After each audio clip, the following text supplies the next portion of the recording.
नमस्कार दोस्तों, पहाड़ी फैक्टर चैनल में आप सभी का स्वागत है। मैं आशा करता हूँ आप सभी सुखी होंगे, स्वस्थ होंगे। मैंने इससे पहले एक वीडियो बनाई थी जिसमें मैंने कहा था कि किस तरीके से एग्जिट एग्जाम्स और जो नेक्स्ट एग्जाम्स हैं वो गलत हैं, उनको नहीं होना चाहिए। उसके बारे में मैंने कुछ इन्फॉर्मेशन कलेक्ट करी है, तो उस इन्फॉर्मेशन को आज मैं आपके साथ शेयर करने वाला हूँ। जो स्टूडेंट्स अभी एमबीबीएस कर रहे हैं, जो स्टूडेंट्स अभी एमबीबीएस करना चाहते हैं, या जो स्टूडेंट्स एमबीबीएस से पोस्ट ग्रेजुएट की तरफ जाना चाहते हैं, उन सब के लिए बहुत ही ज़्यादा इन्फॉर्मेटिव वीडियो ये होने वाली है। क्योंकि आज मैं फिर से बात करने वाला हूँ कि नेक्स्ट एग्जाम्स या एग्जिट एग्जाम्स, आप उनको जो भी कहना चाहो आप कह सकते हो। इन दोनों का मतलब एक ही है। ये टर्मिनोलॉजी कई जगह पर किसी और नाम से पुकारी जा रही है, किसी और जगह पर किसी और नाम से पुकारी जा रही है। मैंने बहुत कोशिश की है इसके बारे में इंफॉर्मेशन कलेक्ट करने की अपने सोर्सेज के थ्रू, और मेरे जो सोर्सेज हैं वो खास करके वो लोग हैं जिनको मैं बहुत खास और बहुत अच्छे तरीके से जानता हूँ, जो टीचर्स भी हैं, प्रोफेसर्स भी हैं, और एमबीबीएस कई लोग कर चुके हैं, कई लोग पोस्ट ग्रेजुएट कर चुके हैं, कई लोग एफआरसीएस तक कर चुके हैं, और उनके पास कम से कम नहीं तो 20-20 साल का डॉक्टर का एक्सपीरियंस हो चुका है ऑलरेडी। तो उन सब से जो मैंने इन्फॉर्मेशन कलेक्ट की है, उस सारी इन्फॉर्मेशन को मैं आप समराइज़ करने वाला हूँ। मैं आपको बताने वाला हूँ कि ये नेक्स्ट एग्जाम्स क्या हैं, ये एग्जिट एग्जाम्स जो भी आप इनको कहना चाहो, ये क्या है। तो आइए इस वीडियो को शुरू करते हैं। इस वीडियो को शुरू करने से पहले एक बार मैं उन सभी श्रोताओं का जिन्होंने मेरी इस पुरानी वीडियो को देखा था, जिन्होंने इससे पहले मेरी एमबीबीएस वाली वीडियो को देखा था और मुझे बहुत सपोर्ट किया है सबने, उन सभी के सपोर्ट के लिए बहुत बहुत धन्यवाद। उन लोगों ने जिन्होंने मेरी वीडियो देखी है उनको बहुत बहुत धन्यवाद। और उन लोगों को जो डॉक्टर्स हैं ऑलरेडी और जो मेरी उस पुरानी वीडियो में गालियां दे रहे थे मुझे, मैं उनको ये कहना चाहता हूं कि आप तो डॉक्टर बन चुके हैं, पर कम से कम उन बच्चों के बारे में सोचिए जो अब डॉक्टर बनना चाहते हैं या जो डॉक्टर बनने की कोशिश कर रहे हैं, या वो लोग जो अभी इसमें अभी एंटर भी नहीं किए हैं, जो लोग अभी प्रिपरेशन कर रहे हैं इस चीज़ के लिए। तो उनके बारे में भी सोचो। उनका भी एक पर्सनैलिटी है, उनकी भी एक जो है लाइफ है। आप उस लाइफ को बर्बाद मत करो। आप बन चुके हैं तो कम से कम उनको इस तरीके से आप ट्रीट मत करो। मैं आपसे बस यही कहना चाहता हूँ। मुझे गाली देनी आप देते रहो, मुझे फ़र्क नहीं पड़ता उससे। आइए शुरू करते हैं। सबसे पहले आपको ये जानना होगा कि नेक्स्ट एग्जाम या एग्जिट एग्जाम्स दो तरीके से किए गए हैं, दो चरण में किए गए हैं। एक उसको कहा जा रहा है एग्जिट 1 या नेक्स्ट 1, दूसरे चरण को कहा जा रहा है एग्जिट 2 या नेक्स्ट 2। जो नेक्स्ट 1 एग्जाम है या एग्जिट 1 जो एग्जाम है वो आपके एमबीबीएस के दौरान लिया जाता है। तो जैसे मैंने आपको पहले भी कहा था कि आपका एमबीबीएस जो है यहाँ पे इंडिया में 5 साल का है, कई जगह 5.5 साल का भी है, जिसमें लास्ट का जो ईयर है वो चाहे साल का है चाहे 1.5 साल का है, वो आपकी इंटर्नशिप है। और जो बाकी के 4 साल है उसमें आप थ्योरेटिकल पढ़ाई करते हैं, साथ साथ प्रैक्टिकल जो भी आपकी लैब्स है उन लैब्स को भी आप अटेंड करते हैं। लेकिन जो लास्ट का जो साल होता है उसमें आप पेशेंट्स को देखते हैं, पेशेंट्स के साथ आप इंटरेक्ट करते हैं, आप सीनियर डॉक्टर्स के साथ साथ जाते हैं, राउंड पे जाते हैं, जब पेशेंट्स को वो देखने जाते हैं, ओपीडीज में आप सीनियर डॉक्टर्स के साथ बैठते हैं, तो आप समझते हैं कि ये सारी चीज़ कैसे की जाती है। और इंटर्नशिप में कई जगह पर आपको पैसा भी दिया जाता है। खैर वो पैसा जो है वो बहुत ज़्यादा तो नहीं है, बहुत मिनिमल पैसा आपको दिया जाता है। उतना ज़्यादा पैसा आपको नहीं दिया जाता कि आप उसमें बहुत अच्छे तरीके से सर्वाइव कर सकें, लेकिन एक आपको मिनिमम था, थोड़ा बहुत पैसा कई जगह पे दिया जाता है, सब जगह नहीं दिया जाता है। तो ये जो नेक्स्ट 1 एग्ज़ाम है, ये नेक्स्ट 1 एग्ज़ाम क्या होगा, ये थ्योरेटिकल एग्ज़ाम होगा। इस एग्ज़ाम के अंदर 540 क्वेश्चन होंगे ऑब्जेक्टिव टाइप, ये कहा जा रहा है। मैं आपको जो इन्फॉर्मेशन दे रहा हूँ, जितनी मैं कलेक्ट कर सका हूँ इन्फॉर्मेशन अभी तक, मैं उसके बेसिस पे आपको दे रहा हूँ। इससे पहले की जो वीडियो थी, ये मेरी वो वीडियो थी कि जिस समय पर नेक्स्ट एग्जाम्स को लागू कर दिया गया था, जिस समय पर ये कहा गया था कि नेक्स्ट एग्जाम्स आ रहे हैं, उस समय पर जितनी इन्फॉर्मेशन थी वो उसके अकॉर्डिंग थी वीडियो। ये वाली जो वीडियो है ये आज की लेटेस्ट इन्फॉर्मेशन के अकॉर्डिंग है।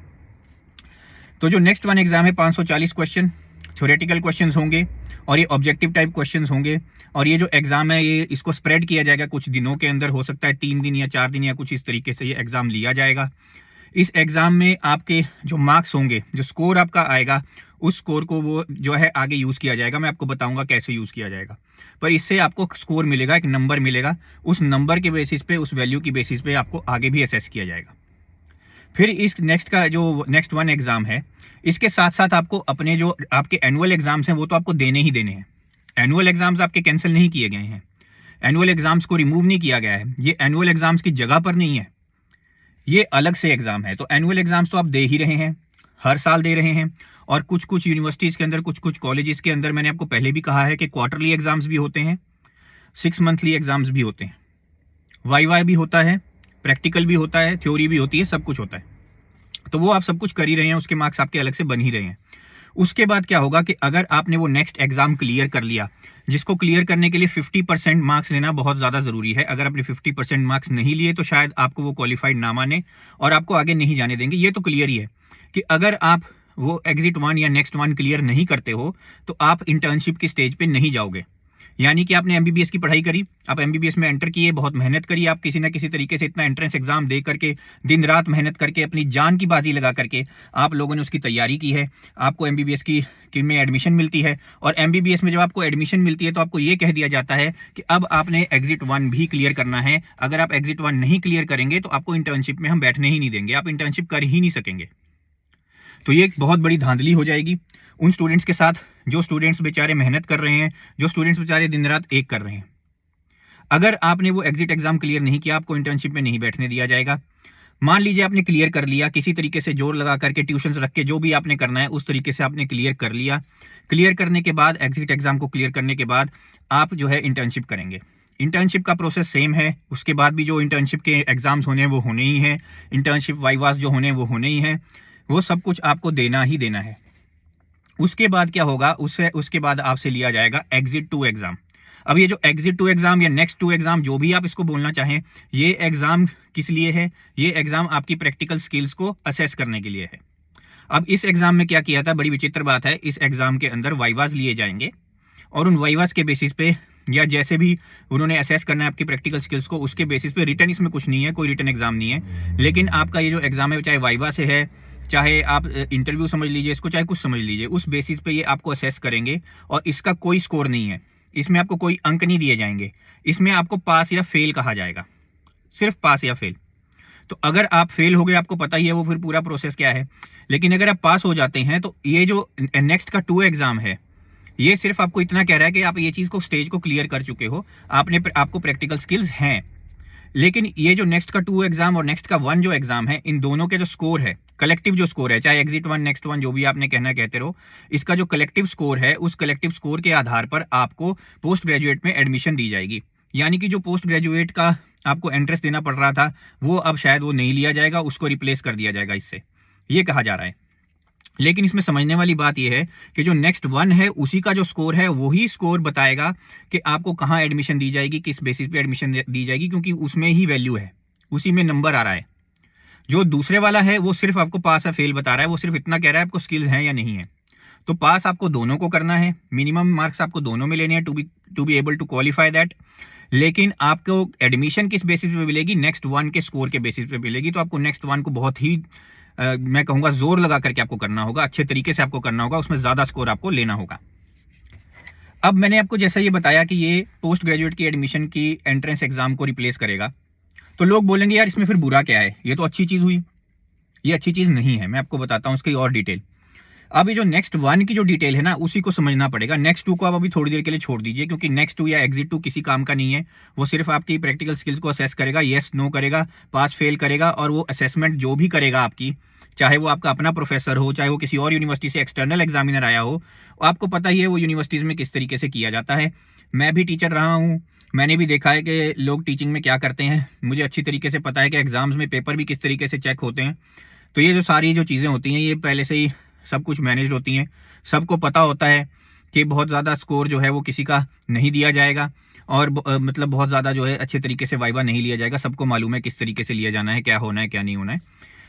लेकिन जैसे भी करके ये आपका वाइवा लिया जाएगा, जो भी होगा आपको असेस किया जाएगा। तो नेक्स्ट 2 या एग्जिट 2 को आप एक दरकिनार कर दो, उसको एक तरफ कर दो। जो नेक्स्ट 1 है उसको अच्छे तरीके से समझो। नेक्स्ट 1 में क्या हो रहा है कि नेक्स्ट 1 में ये कह दिया जा रहा है वो या तो हर साल लिया जाएगा या 6 महीने में लिया जाएगा। अभी इसके बारे में क्लैरिटी नहीं है, या तो वो हर 6 महीने में लिया जाएगा या हर साल लिया जाएगा। तो अगर हर 6 महीने में भी लिया जाएगा, उसमें ये कह दिया जा रहा है कि आपके अटेम्प्ट्स उसमें जो है वो अनलिमिटेड है। आप अनलिमिटेड अटेम्प्ट्स एग्जिट 1 या नेक्स्ट 1 एग्जाम के दे सकते हो। लेकिन आप इस बात को समझो, आपको क्या कहा जा रहा है, आपके साथ ये धांधली क्यों है। जब भी हम कोई कोर्स करते हैं, जब भी हम कोई भी एडमिशन किसी भी जगह, दुनिया के किसी कोने में आप जाकर के ले लीजिए, किसी भी कोर्स के अंदर आप एडमिशन ले लीजिए, उस कोर्स का एक करिकुलम होता है। उस करिकुलम को कुछ टाइम पीरियड में स्प्रेड किया होता है, चाहे वो 4 साल का डिग्री हो, 5 साल की डिग्री हो, 6 साल की डिग्री हो, जितने भी साल की वो डिग्री है, उस डिग्री के पीरियड में, उस टाइम पीरियड में उस पूरे करिकुलम को स्प्रेड किया जाता है। और जब हम उस पूरे करिकुलम को स्प्रेड करते हैं, तो स्प्रेड करने से क्या होता है कि आपके कुछ सब्जेक्ट्स हो जाते हैं, उन सब्जेक्ट्स को अलग अलग कर दिया जाता है और मॉड्यूल्स बना दिए जाते हैं। जैसे बोलेंगे पहले साल में आपको अगर 5 सब्जेक्ट्स हैं, तो वो 5 सब्जेक्ट्स का एक मॉड्यूल हो गया। तो एक मॉड्यूल में 5 सब्जेक्ट्स आते हैं, वो 5 सब्जेक्ट्स आपको पहले साल में पढ़ाए जाएंगे। फिर अगले साल में अगर 6 सब्जेक्ट है, तो 6 सब्जेक्ट का एक मॉड्यूल है, वो आपको अगले साल पढ़ाया जाएगा। और इस तरीके से सारे मॉड्यूल्स जो है वो डिजाइन होते हैं। तो कोई भी आप कोर्स करें, कोई भी आप डिग्री करें, उस डिग्री की एंट्री पे आपके प्रोस्पेक्टस में ये अच्छे तरीके से मेंशन्ड होता है कि आप वो सारे के सारे जो मॉड्यूल्स हैं आपने वो करने हैं, वो सारे मॉड्यूल्स आपको कराए जाएंगे, चाहे वो मॉड्यूल 1 टू मॉड्यूल 6 और मॉड्यूल 1 टू मॉड्यूल 5 और वट जितने भी मॉड्यूल्स हैं उसमें डिज़ाइन में किए हुए करिकुलम में वो सब आपको सिखाए जाएंगे। यानी कि आपके एडमिशन के समय पे आपको ये कहा जा रहा है कि आप एमबीबीएस में एडमिशन ले रहे हो, आपको इंटर्नशिप तो मिलेगी 4 साल आप अच्छी तरीके से पढ़ाई करो, 4 साल में आपने जितने भी अपने एनुअल एग्जाम्स दिए हैं उन एनुअल एग्जाम्स में अच्छे नंबर लो और नंबर लेने के बाद आपको इंटर्नशिप मिल जाएगी। अगले साल आप अपनी इंटर्नशिप करोगे क्योंकि वो पार्ट ऑफ करिकुलम है, वो पार्ट ऑफ कोर्स है। उस कोर्स के पार्ट पे या उस कोर्स के करिकुलम को आप बीच में असेसमेंट थोड़ी लगा सकते हो कोई, वो तो इलीगल है, ये तो काम ही इलीगल है, इसमें कोई लीगैलिटी नहीं है। क्योंकि जितने भी कोर्सेज आपके देश के अंदर और बाकी सब्जेक्ट्स के लिए आप कोर्स देख लो, चाहे इंजीनियरिंग का कोर्स हो, चाहे आर्ट्स में कोई आप कोर्स देख लो, चाहे लीगल का आप कोर्स देख लो, लॉ देख लो, कोई भी ऐसा कोर्स आज तक हमारे देश के अंदर, पूरे भारत देश के अंदर, पूरे के पूरे वर्ल्ड के अंदर ऐसा कोई कोर्स मैंने नहीं देखा जिस कोर्स में बीच में, मॉड्यूल के बीच में ये कहा जा रहा है कि ये 4 मॉड्यूल आपने कर लिए हैं क्लियर, इसके बाद एक और एग्जाम दो, उसके बाद हम आपको बताएंगे कि आप 5वें मॉड्यूल में की तरफ जाओगे या नहीं जाओगे। ये आपके साथ धोखा है, ये फरेब है आपके साथ। दूसरी बात, ये जो मॉड्यूल बीच में, ये जो एग्जाम बीच में लगाया गया है नेक्स्ट वन, ये हर 6 महीने में भी अगर लिया जाता है और मान लीजिए बच्चा उसको पास नहीं कर पा रहा है तो वो एक एग्जाम पहली बार देता है, पास नहीं किया, उसको 6 महीने रुकना पड़ेगा, उसके बाद वो दोबारा एग्जाम देगा, अगर नहीं पास किया तो उसको 6 महीने और रुकना पड़ेगा। यानी कि वो बेचारा तो बैठा ही रह जाएगा, वो तो इंटर्नशिप की तरफ ही नहीं जा पाएगा।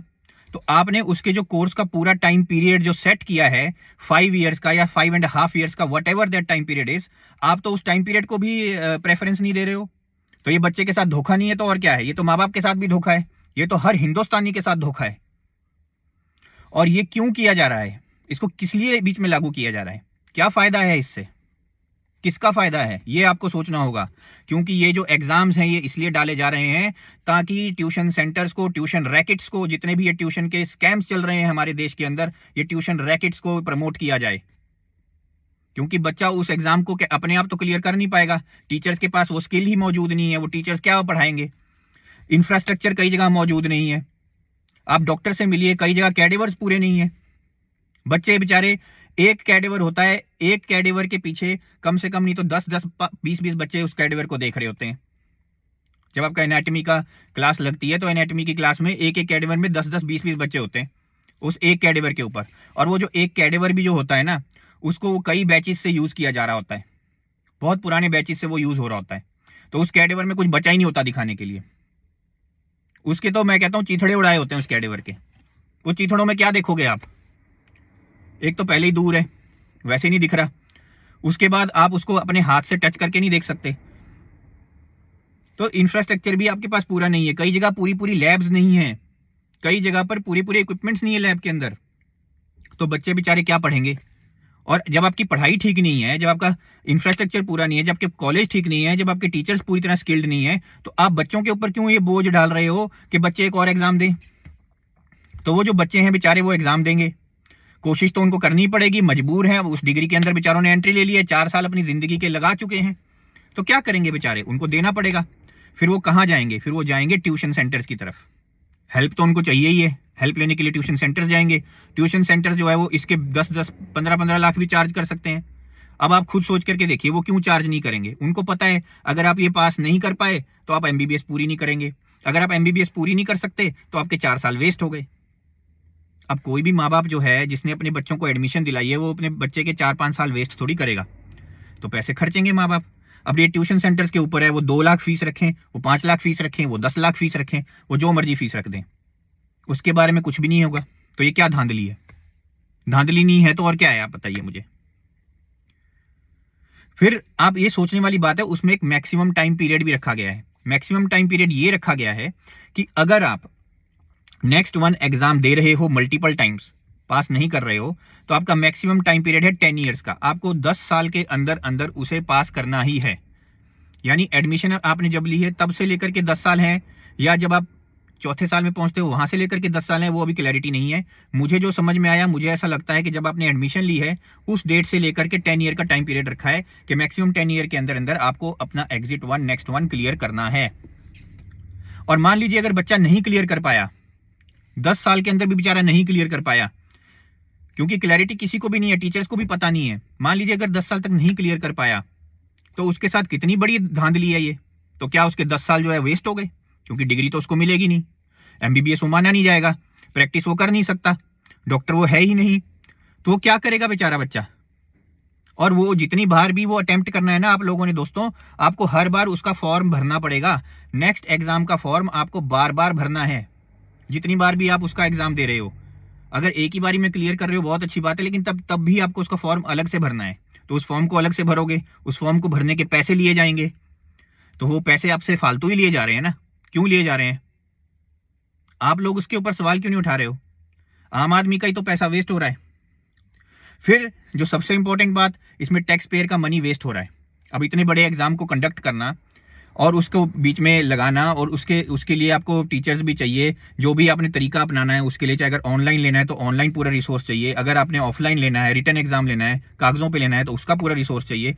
तो उसमें कितना खर्चा आता है आप देखिए। नीट एग्जाम में कितना खर्चा आता है, तो उतना ही जो खर्चा है वो नेक्स्ट 1 में आएगा, उतना ही खर्चा नेक्स्ट 2 में आएगा। तो आप वो खर्चा क्यों कर रहे हैं? वो टैक्स पेयर के मनी से हो रहा है खर्चा। जो हम जैसे लोग जो टैक्स दे रहे हैं उनके पैसों का दुरुपयोग है, ये सदुपयोग नहीं है, और इससे कोई फायदा नहीं है। फिर बड़ी विचित्र बात एक और बताता हूं मैं आपको नेक्स्ट 1 एग्जाम से रिलेटेड, कि नेक्स्ट 1 जो एग्जाम है उसका जो स्कोर है वो 2 ईयर्स के लिए वैलिड होगा, अभी की इंफॉर्मेशन के अकॉर्डिंग। अब जो 2 ईयर्स के लिए अगर आप मान लीजिए उसको वैलिड मानते हैं, एक बच्चा है मान लीजिए जिसने पहली बारी में भी अगर क्लियर कर लिया है नेक्स्ट 1 एग्जाम, तो वो जाएगा नेक्स्ट 1 एग्जाम से फिर इंटर्नशिप पे, साल की इंटर्नशिप या 1.5 साल की वो इंटर्नशिप करेगा। उसके बाद वो नेक्स्ट 2 एग्जाम देगा। मान लीजिए उस एग्जाम को उसने पहली बार क्लियर किया, तब जा करके वो फायदेमंद है। पहली बार क्लियर करना पड़ेगा आपको नेक्स्ट 1 भी और नेक्स्ट 2 भी। मैथमेटिकली मैं आपको कैलकुलेट करके बता रहा हूं ईयर्स।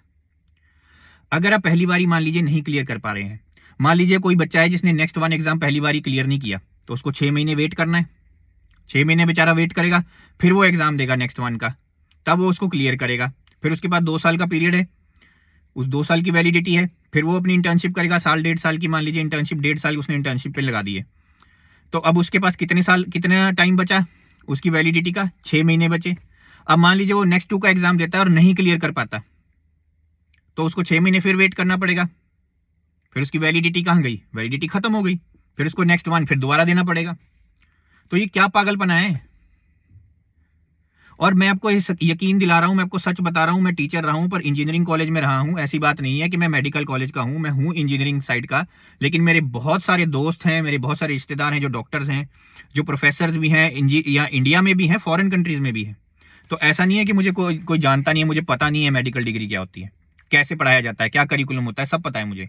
लेकिन मैं आपको बता रहा हूँ, मैं इंजीनियरिंग कॉलेज में टीचर भी रहा हूँ, मैंने पढ़ाया भी है, असिस्टेंट प्रोफेसर तक मैं रहा हूँ।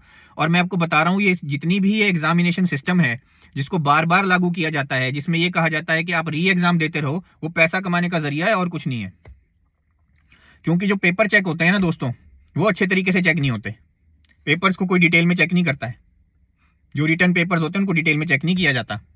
ये नेक्स्ट 1 नेक्स्ट 2 एग्जाम तो मान लीजिए कंप्यूटर पे भी ले लिया आपने, नेक्स्ट 1 एग्जाम आपने कंप्यूटर पे ले लिया, नेक्स्ट 2 एग्जाम या एग्जिट 2 एग्जाम जो है वो आपने लेना है वाइवा के थ्रू। तो वाइवा के लिए तो एक्सटर्नल एग्जामिनर ही आएगा, उसका तो खैर कोई स्कोर नहीं है, स्कोर तो 1 का है। आपने मान लीजिए उसको कंप्यूटर पे भी ले लिया, तो भी नीट वाले लोग शोर क्यों मचा रहे थे? पहले नीट में भी धांधली हुई, पेपर लीक हुआ। ये पेपर लीक की घटनाएं क्यों होती हैं? क्योंकि ये ट्यूशन स्कैम्स और ट्यूशन रैकेट्स काम कर रहे हैं। बड़े बड़े जो ट्यूशन सेंटर्स, बड़े बड़े जो ट्यूशन रैकेट्स हैं, ये क्या करते हैं? ये पेपर लीक करवाते हैं पैसा दे करके, बच्चों से फीस लेते हैं 4-4, 5-5 लाख। ऐसा क्यों है कि कुछ कोचिंग सेंटर जो हैं उनके बच्चों की जो पास रेट है वो 95% है, कई कोचिंग सेंटर्स का 100% तक पास रेट है बच्चों का। वो कैसे पॉसिबल है? इसका मतलब ये कहना चाह रहे हो कि पूरे देश के अंदर जितने भी करोड़ों बच्चे हैं, उन करोड़ों बच्चों में से एक ट्यूशन सेंटर के अंदर पढ़ने वाले 2000 या 3000 बच्चे जो हैं वो सुपर इंटेलिजेंट हैं, बाकी सब बेकार हैं। आप ये कहना चाह रहे हो? 100% पास रेट का यही मतलब होता है। और मैं अपने बता रहा हूँ, मेरे पूरे करियर में मैंने बहुत दुनिया में काम कर लिया, इधर उधर भी काम कर लिया, फॉरेन कंट्रीज में भी कर रहा हूँ, दुनिया के अंदर मैंने देख लिया है सारी दुनिया को। मैं आपको यकीन दिला रहा हूँ, ऐसा मैंने कहीं भी नहीं देखा है कि जहाँ पे पास रेट जो है 100% हो या 90% से ऊपर हो। किसी यूनिवर्सिटी का, किसी कॉलेज का ये पास रेट अगर है तो उसमें कोई ना कोई धांधली है। अगर पास रेट ऐसा है तो कुछ ना कुछ गड़बड़ है। ये आपको जानना होगा। तो नेक्स्ट वन एग्जाम की ये सारी चीज़ें जो हैं वो गलत हैं और उस वजह से बच्चों के ऊपर एक्स्ट्रा बोझ पड़ेगा, बच्चे एक्स्ट्रा पैसे खर्च करेंगे, ट्यूशन्स उनको लगानी पड़ेंगी, बर्बादी की तरफ हो जाएंगे, डिप्रेशन की तरफ हो जाएंगे। मुझे ये सिस्टम अभी भी सही नहीं लग रहा। पोस्ट ग्रेजुएट में अगर आप एडमिशन करना चाह रहे हो, उसके लिए अगर आप नेक्स्ट एग्जाम्स का इस्तेमाल कर रहे हो, तो आपने ऑलरेडी उसके लिए नीट एग्जाम रखा था, पहले नीट पीजी रखा हुआ था। तो वही सिस्टम को दोबारा किसी और नाम से बीच में क्यों घुसा दिया और उसके दो दो एग्जाम क्यों बना दिए, वो समझ नहीं आया। आप उसको सरल बना सकते थे, उसी एग्जाम को, नीट पीजी एग्जाम को थोड़ा सरल बना सकते थे और बस वो काफी था। अगर आप चाहते भी तो उस एग्जाम को रिमूव भी कर सकते थे, क्योंकि आप बैचलर्स की डिग्री कर ही रहे हो, एमबीबीएस कर ही रहे हो, उसमें लास्ट में आपको पता चल ही जाएगा कि आपका कितना स्कोर है, टोटल आपका कितने परसेंटेज है। उस परसेंटेज के बेसिस पे वैसे भी आप पीजी एडमिशन दे ही सकते हो। मैं पहले भी कह चुका हूं इस बारे में, एक वीडियो मैंने अलग से भी बनाई हुई है कि एंट्रेंस एग्जाम्स की, चाहे वो इंजीनियरिंग है, चाहे वो मेडिकल है, चाहे कोई और एंट्रेंस एग्जाम है, इवन आपको सरकारी नौकरी तक के लिए किसी एंट्रेंस एग्जाम की कोई जरूरत नहीं है, क्योंकि छटनी करने के 1000 तरीके अलग और भी हैं। उसके बावजूद भी अगर आप करना चाहते हो, मैं आपको कह रहा हूं, कोई भी अगर सरकारी व्यक्ति, कोई भी ऐसा ऑफिसर मुझसे बात करना चाहे तो कर सकता है। मैं आपको एक नया एग्जाम डिजाइन करके दे दूंगा और उस एग्जाम में धांधली कभी हो ही नहीं सकती। और वो कैसे काम करेगा उसके लिए मैं एक अलग से वीडियो बना दूंगा। लेकिन आप सभी लोगों से, जो मेरी वीडियो को, पिछली वीडियो को भी आपने बहुत सपोर्ट दिया है, मैं चाहता हूं आप इस वीडियो को भी अच्छी तरीके से देखें और सभी स्टूडेंट्स, जितने मेडिकल स्टूडेंट्स हैं, उन सब तक इस वीडियो को जरूर पहुंचाएं, ताकि आप सब जो स्टूडेंट्स हैं, कृपया करके अपने कॉलेजेस से, अपनी यूनिवर्सिटी से जरूर पता करें कि ये नेक्स्ट 1 नेक्स्ट 2 का क्या प्रॉब्लम है, ये नेक्स्ट 1 नेक्स्ट 2 या एग्जिट 1 एग्जिट 2 किस तरीके से लागू किया गया है, कैसे लागू किया जा रहा है, कैसे उसका एग्जाम होगा, कैसे उसका स्कोर आएगा, वो सारा आप पता करें। मेरी इन्फॉर्मेशन पे मत जाएं, क्योंकि मैंने भी जो इन्फॉर्मेशन कलेक्ट किया है वो अपने रिसोर्सेज के थ्रू की है। आप चाहें तो अपने आप रिसर्च करें, अपने आप पता करें इसके बारे में, लेकिन इसकी क्लैरिफिकेशन अभी ले लो, ये बहुत ज्यादा जरूरी है। टाइमली आप अपनी क्लैरिफिकेशन ले लो, ताकि आपको बाद में कोई मुसीबत का सामना ना करना पड़े, बाद में किसी तरीके का कोई डिप्रेशन आपको ना हो। मेरा जो एम है वो यही है। मैं ये नहीं चाहता हूं कि जो आज के जो नौजवान हैं वो बेचारे डिप्रेशन में जाएं, ड्रग्स की तरफ जाएं, आत्महत्याओं की तरफ जाएं। मैं ये नहीं चाहता हूं, इसीलिए मैंने ये वीडियो बनाई है, इसीलिए मेरा एफर्ट है वो इसलिए। अदरवाइज मैं मेडिकल स्टूडेंट नहीं हूं, अदरवाइज मुझे कोई जरूरत नहीं थी इस चीज को करने की, लेकिन फिर भी कर रहा हूं। और आपके जितने बड़े कोचिंग सेंटर्स बने हुए हैं, ये कभी भी इसके अगेंस्ट बात नहीं करेंगे, क्योंकि अल्टीमेटली फायदा उन्हीं कोचिंग सेंटर्स का ही होने वाला है। तो ये कोचिंग सेंटर जो है, ये सिर्फ और सिर्फ अपना नाम बड़ा करने के लिए, दिखावा करने के लिए, ऐसे उल्टे सीधे मुद्दे, जैसे नीट के टाइम पे बहुत बड़े बड़े लोग अपनी पब्लिसिटी कर रहे थे कि हमने ये केस कर दिया, हमने फलाना केस कर दिया, हमने ढिकाना केस कर दिया, वो दिखावा कर रहे थे। अल्टीमेटली क्या हुआ? अल्टीमेटली हुआ क्या? आपको क्या इंसाफ दिया गया? नहीं दिया गया। वो नीट में चोरी हुई, वो चोरी एज इट इज चली गई, कुछ नहीं हुआ उसमें। आम व्यक्ति जिसका नुकसान हुआ उसका नुकसान हो गया, जो रो रहा था वो रोता ही रहा। मैंने पहले भी इसके ऊपर वीडियो बनाई थी अपने चैनल पे, आप देखिए उस वीडियो को भी। नीट के ऊपर भी मैंने बनाई हुई है, एमबीबीएस में किस तरीके से एडमिशंस में धांधली होती है उसके ऊपर भी मैंने वीडियो बनाई हुई है, आप देखिए एक बार। उसमें मैंने कहा था कि ये सब चीजें होंगी, कोई आपकी तरफ ध्यान नहीं देने वाला, किसी नेता को कोई फर्क नहीं पड़ता है, सबको अपने वोट से मतलब है। इलेक्शंस भी उसके आसपास ही थे, तो इलेक्शंस भी आपको पता ही है उस समय पर कोई नेता क्यों ध्यान देगा भाई आपके ऊपर, क्या करना है नेता ने। और ये जितने भी धांधलियां होती हैं, ये कोई ऐसा नहीं कि एक ही लेवल से होती हैं, इसमें सारी लेवल्स इन्वॉल्व होती हैं, जितने लेवल्स हैं सब इन्वॉल्व होते हैं, इसीलिए तो धांधली होती है। और इतनी ओपन धांधली हुई नीट में, कुछ भी नहीं हुआ। और उसी तरीके से नेक्स्ट 1 नेक्स्ट 2 भी ऐसे ही है, एग्जिट 1 एग्जिट 2 भी ऐसे ही धांधली बनेंगे, कुछ नहीं होने वाला इसमें भी। आप सब लोग बस ये है कि बोलते रहोगे। प्रॉब्लम यहाँ पे ये है कि स्टूडेंट्स अभी खड़ा ही नहीं हो रहा है, कोई स्टूडेंट बीच में बोल नहीं रहा है। आपको खड़े होना चाहिए, अपने अपने कॉलेजेस से, इंडिविजुअल कॉलेजेस से, इंडिविजुअल यूनिवर्सिटी से पता कीजिए, जानिए, और जागरूक बनेंगे, तभी आपके लिए कुछ सही जो है फैसले लिए जाएंगे। इस बात में एक और बात जो कही जा रही है, वो जो मुझे सुनने में आई है कि एम्स जो कॉलेज है वो शायद ये एग्जिट 1 या नेक्स्ट 1 नेक्स्ट 2 एग्जाम्स का वो कंडक्ट करेंगे, शायद वही डिजाइन करेंगे, शायद ये सुनने में अभी आ रहा है, पक्का नहीं मैं कह सकता हूं। और इसीलिए मैं आपको कह रहा हूं कि कृपया करके आप अपनी तरफ से उसके बारे में जानकारी जरूर कलेक्ट करें। मैं ये उम्मीद करता हूं, मैं ये आशा करता हूं कि आपको ये वीडियो पसंद आई होगी, आपको कुछ इन्फॉर्मेशन इससे मिली होगी, कुछ थोड़ी बहुत क्लैरिटी आपको मिली होगी। मैं कोशिश यही करूंगा, हमेशा आपका साथ तो मैं दूंगा ही, मैं हमेशा आपके साथ खड़ा हूं, लेकिन क्योंकि मैं मेडिकल बैकग्राउंड से नहीं हूं, तो मैं ये नहीं कह सकता कि मैं जो भी आपको डायरेक्शन दूंगा आप मेरी डायरेक्शन को ब्लाइंडली फॉलो करो। इसलिए मैं आपको कह रहा हूं कि कृपया करके अपनी तरफ से उसको वेरीफाई ज़रूर करो और अपनी तरफ से सही डायरेक्शन की तरफ जाने की कोशिश करो। लेकिन हाँ, बहुत से स्टूडेंट्स ने मुझे पूछा था पिछली वीडियो में भी कि क्या हमें फ़ौरन से पढ़ना चाहिए या नहीं पढ़ना चाहिए, तो उसके लिए मैं एक अलग से वीडियो भी बनाता हूँ और वो भी मैं अपने चैनल पे डाल दूंगा। कृपया करके उसको आप देख लीजिएगा। उस वीडियो में मैं क्लियरली बताऊंगा कि फ़ौरन से आपको पढ़ना चाहिए या नहीं पढ़ना चाहिए, और वो एक जेनेरिक वीडियो होगी। वो इंजीनियरिंग के बच्चों के लिए भी सेम अप्लाई करेगी, वो मेडिकल के बच्चों के लिए भी सेम अप्लाई करेगी। लेकिन फ़िलहाल के लिए ये इन्फॉर्मेशन अगर आपको अच्छी लगी हो तो ज़रूर इसको शेयर ज़रूर करें, लोगों तक ज़रूर पहुँचाएँ। मैं ये नहीं कह रहा हूँ आप लाइक या सब्सक्राइब करो, वो आपकी मर्ज़ी है, पर अगर आप शेयर कर सको तो ज़रूर शेयर करो ताकि ये दूर तक ज़रूर पहुँचे। मुझे सुनने के लिए धन्यवाद। आप सभी का दिन शुभ हो, और जितने भी आप बच्चे हैं, जितने भी आप तैयारी कर रहे हैं, आप सभी मेरे दोस्त हैं, सभी मेरे से छोटे बच्चे हैं, मेरे भाई-बहन की तरह हैं। मैं आप सभी को कह रहा हूँ कि कृपया करके डिप्रेशन में मत जाओ, पॉज़िटिव सोचो, पॉज़िटिव थिंकिंग रखो, अपने एम की तरफ फ़ोकस रखो, बस और कुछ मत सोचो। सब अच्छा है, सारी दुनिया में सब अच्छा है। ज़रूरी नहीं है कि कोई एक जगह अगर आपको अच्छा नहीं मिल रहा तो कहीं और अच्छा नहीं मिलेगा, ऐसा कुछ नहीं है। आप बस अपना ध्यान रखें, अपने हेल्थ की तरफ ज़रूर आप फ़ोकस रखें, अपने सेहत को ख़राब मत होने दें, और अपने जो ये दिमाग की जो सोच है उसको कभी भी किसी तरीके से भी उसको डोप ना होने दें, बर्बाद ना होने दें। मुझे सुनने के लिए धन्यवाद। आप सभी का दिन शुभ हो।